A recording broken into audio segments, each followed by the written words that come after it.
அரியலூர் மாவட்டம் மீன்சுருட்டி அருகே குருவாலப்பர் கோயில் என்று அழைக்கப்படும் மரகதவள்ளி தாயார் சமேத வீரநாயன பெருமாள் கோயிலில் ஆடிப்புற திருவிழாவை நடைபெறுகிறது.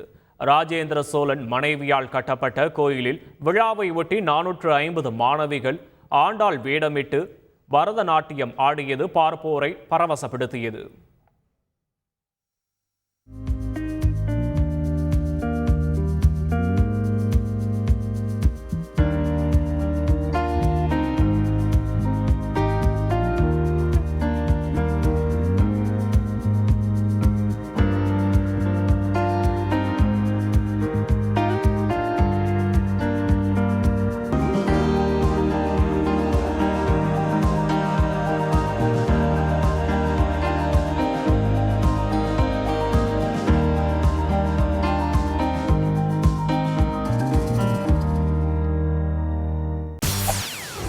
செய்திகளை உடனுக்குடன் தெரிந்து கொள்ள உடனே சப்ஸ்கிரைப் பண்ணுங்க.